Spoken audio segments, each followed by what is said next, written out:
Tarehe 26 tutakuwa na maombi ya kuombea taifa letu. Nimepiga magoti nikamuuliza Mungu. Wakati nipo kwenye maombi akaniambia, itakieni amani Tanzania. Zaburi 122 wa 6 na hadi wa 8.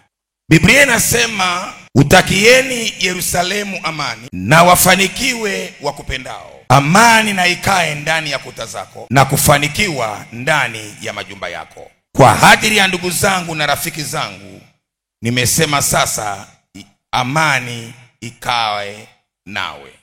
Kwa hadiri ya nyumba ya Bwana Mungu wetu, nikutakie mema. Bwana asifiwe. Nilipokuwa naomba nilipewa message tu kwamba tuitakie amani Tanzania, na msisitizo wa andiko au msisitizo wa ujumbe ukawa Mithali 21:16. Biblia inasema, mtu aikosae njia ya busara atakaa katika mkutano wao waliokufa. Tunapochukua hatua ya kuombea amani ya taifa letu, ni lazima tuzingatie kwamba kipindi tulicho nacho tunahitaji amani kuliko siku zote. Tunahitaji kuona njia ya busara itakayoweza kutuvusha sisi, ikavusha na watoto wetu, tukafika kwenye amani ambayo Mungu alikusudia ndani ya nchi hii. Tunahitaji kumuomba Mungu aachilie busara zake, zifunike watu wetu, zifunike viongozi wetu, zifunike watu wetu, zifunike viongozi wetu, ili kile wanachokiamua kifanyike kwa mapenzi ya Mungu aliye hai. Narudia tena, mtu akosaye njia ya busara atakaa katika mkutano wa watu waliokufa. Maana yake ni nini?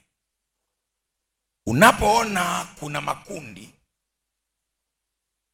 yanayosema hivi na kundi lingine linasema hivi, we muombaji, ndio wakati wako wa kuomba busara za Mungu zitumike. Ndio wakati wa kumuomba Mungu aingilie kati. Kwa maombi yetu ya tarehe 26, agenda tuliyo nayo ni kuomba amani ya nchi hii na kuomba busara za Mungu zifunike, zitaware. Kwa kila mwenye maamuzi atumie busara za kimungu. Swali: busara za kimungu tunazihitaji wapi? Nikaletewa mfano wa mfalme Daudi. Samueli wa kwanza sura ya 30. Wakati alipokuwa na askari wale 600, ngome yake imechomwa. Kila mtu anasema apigwe mawe. Wameokota mawe wale askari 600, wanataka kumpiga Daudi. Lakini Biblia inasema Daudi akajitia nguvu katika Bwana. Maana yake aliomba msaada kutoka kwa Mungu. Tunapokuwa kwenye vipindi kama hivi ambavyo kuna makundi yasiyokubaliana kwenye jambo fulani, tunahitaji busara za Mungu zitusaidie. Amani ya Tanzania ni lazima iwe ya kwanza kuliko mtu yoyote. Amani ya nchi yetu iwe ya kwanza kuliko chochote. Kwa sisi waombaji tutapiga magoti, tutamwambia Mungu, huu sio wakati wa kurusha mawe, huu ni wakati wa wewe kutushika mkono. Nafikiri wengi mnafahamu kwamba mwaka huu tunao uchaguzi mbele yetu. Inawezekana waka ambao wanakubaliana na uchaguzi, lakini inawezekana kuna wasiokubaliana na uchaguzi. Yote hayo ni maamuzi ya watu wanaitwa wa Tanzania.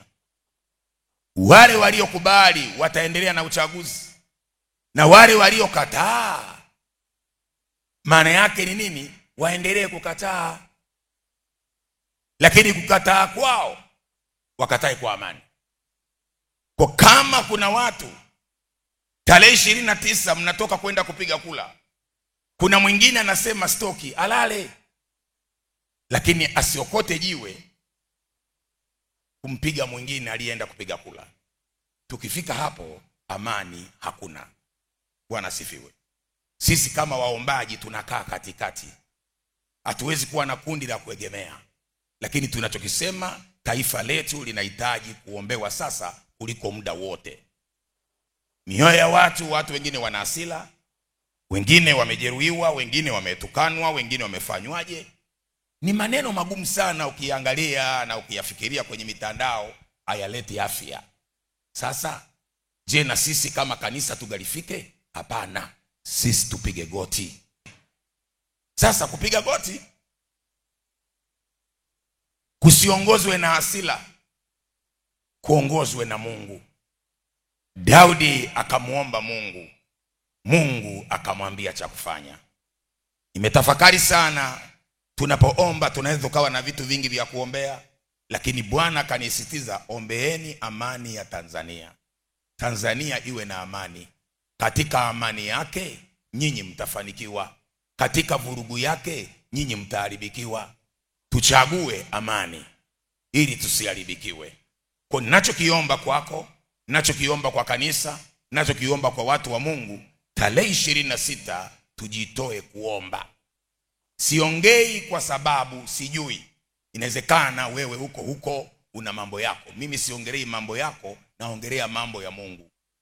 Sitaki tuwe wanaharakati kwenye madhabahu. Madhabahu ya Bwana itumike kwa ajili ya kupandikiza kitu cha Mungu kwenye nchi.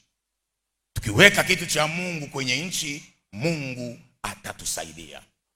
Na mwisho kabisa, nikusii wewe mtu wa kawaida kama mimi, kuomba ndiyo silaha yetu. Msichome nchi yetu, msilete ghasia ndani ya nchi yetu. Lakini la mwisho, mimi huwa naangalia na kaaga hivi, niliangalia Kenya, jirani zetu hapa. Kipindi cha uchaguzi wao, moto ulikuwa unawaka, watu wakafa. Tunaangalia kwa macho kwenye TV. Leo Mheshimiwa Odinga na Ruto wako ofisi moja wanakunywa chai. Sasa najiuliza, hawa jamaa hawa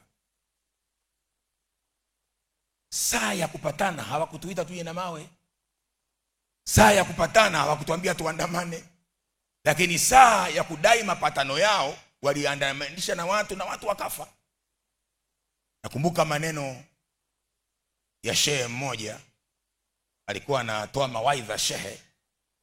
Nikasikia neno moja, akasema, jamani, kwenye jehanamu ya moto akisha stupwa shetani, mtu wa pili anayefuata kutupwa kwenye moto ni mwanasiasa.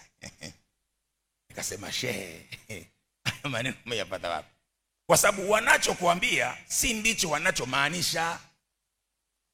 Sasa wewe mjinga usielewa, unaokota mawe, unaenda si kuchoma nyumba ya nani, sijui unampiga jirani yako mawe. Baada ya dakika 2 wale jamaa unakuta wanachia. Ugomvi wao nafikiri waumalize kwenye siasa zao. Narudia tena, ugomvi wao waumalizie kwenye siasa zao, wasitudanganye. Natafakari sana mpaka na vurugu akili yangu. Lakini mimi ninachokuomba, inawezekana ni mpenzi wa chama fulani, hebu tuliza bori.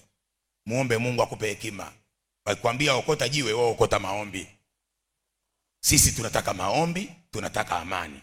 Yesu anasema, vya Kaisari mpeni Kaisari na vya Mungu mpeni Mungu. Simamia vya Mungu vipandikize ndani ya nchi hii. Amani ya Tanzania idumu na iwe ya kwanza. Aliyenielewa apige makofi.